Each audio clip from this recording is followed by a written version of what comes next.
ये आकाशवाणी गोरखपुर है। अब आप सुकीर्ति अस्थाना से क्षेत्रीय समाचार सुनिए।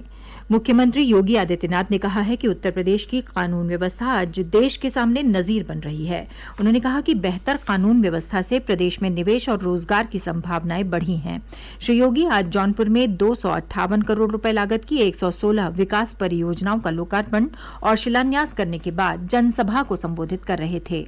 गत 5 वर्ष के अंदर प्रधानमंत्री मोदी जी के मार्गदर्शन में उत्तर प्रदेश की सरकार ने आप सबके सहयोग से अपराध और अपराधियों पर जीरो टॉलरेंस की जिस नीति के तहत कार्य किया, आज देश के अंदर एक नया विश्वास पैदा हुआ है और उत्तर प्रदेश के मॉडल को लोगों ने हाथों हाथ लेकर के इस बात को स्वीकारा है कि उत्तर प्रदेश में अपराध और अपराधियों के लिए अब कोई जगह नहीं होगी। उत्तर प्रदेश आज दंगा मुक्त प्रदेश है।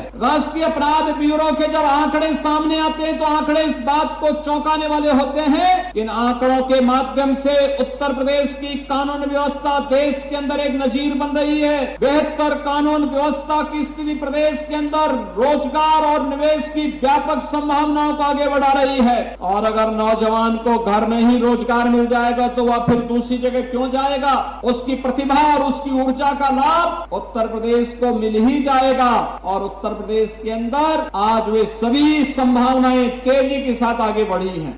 मुख्यमंत्री ने स्वर्गीय उमानाथ सिंह मेडिकल कॉलेज और सीवरेज ट्रीटमेंट प्लांट पंचहटिया का भी निरीक्षण किया। उन्होंने कार्यदायी संस्थाओं को निर्माण कार्य तेज करते हुए परियोजनाओं को समय से पूरा करने के निर्देश दिए। मुख्यमंत्री ने कहा कि आज जौनपुर विकास की प्रक्रिया के साथ जुड़ रहा है।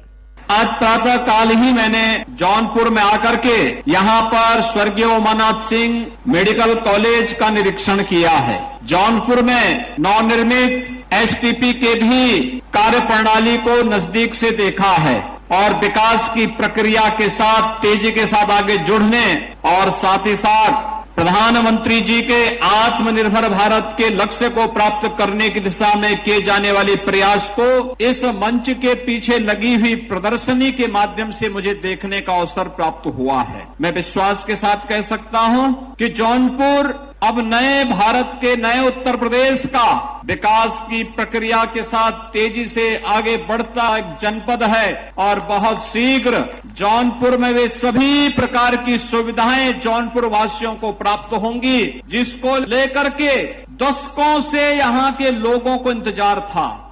मुख्यमंत्री योगी आदित्यनाथ ने आज गाजीपुर में स्वर्गीय बाबू राजेश्वर प्रसाद सिंह की प्रतिमा का अनावरण किया। उन्होंने जनसभा को संबोधित करते हुए कहा कि विश्व में भारत की पहचान युवा राष्ट्र के रूप में है और उत्तर प्रदेश की बड़ी आबादी युवाओं की है। मुख्यमंत्री ने कहा कि प्रदेश सरकार युवाओं के हित में लगातार कार्य कर रही है। उत्तर प्रदेश के अंदर हमारी 56% आबादी कामकाजी वर्ग की है। उसी युवा के लिए ही तो आज हम कार्य कर रहे हैं। नए विश्वविद्यालयों की स्थापना का कार्य हो, नए तकनीकी संस्थानों की स्थापना का कार्य हो, राष्ट्रीय शिक्षा नीति को पूरी प्रभावी ढंग से लागू करने का कार्य हो। अभ्युदय योजना के माध्यम से हमारे युवाओं को प्रतियोगी परीक्षाओं की तैयारी करने के लिए कहीं और न जाना पड़े।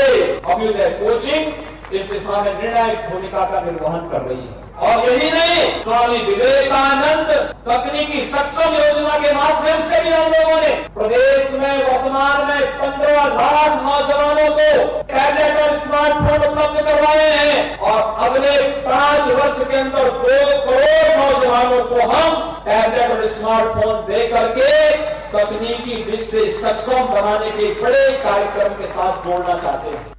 मुख्यमंत्री योगी आदित्यनाथ ने आज वाराणसी में मोदी एट 20 पुस्तक का विमोचन किया। उन्होंने कहा कि इस पुस्तक में समाज के विभिन्न क्षेत्रों के जाने माने लोगों ने प्रधानमंत्री नरेंद्र मोदी के राष्ट्र सेवा में 20 वर्ष पूर्ण होने पर अपने अनुभव साझा किए हैं। उन्होंने कहा कि पुस्तक में प्रधानमंत्री श्री मोदी के व्यक्तित्व की झलक है और इसे सभी को पढ़ना चाहिए। प्रदेश सरकार किसानों को आधार संख्या की तरह विशिष्ट भूमि पहचान संख्या जारी करेगी। मुख्य सचिव दुर्गा शंकर मिश्र ने कहा कि ये संख्या आधार से जुड़ी होगी और इसके उपयोग से राज्य के किसान सरकारी योजनाओं का लाभ उठा सकेंगे। इलाहाबाद उच्च न्यायालय ने अखिल भारतीय अखाड़ा परिषद के अध्यक्ष महंत नरेंद्र गिरि की मौत के मामले में आरोपी आनंद गिरि की जमानत याचिका खारिज कर दी है।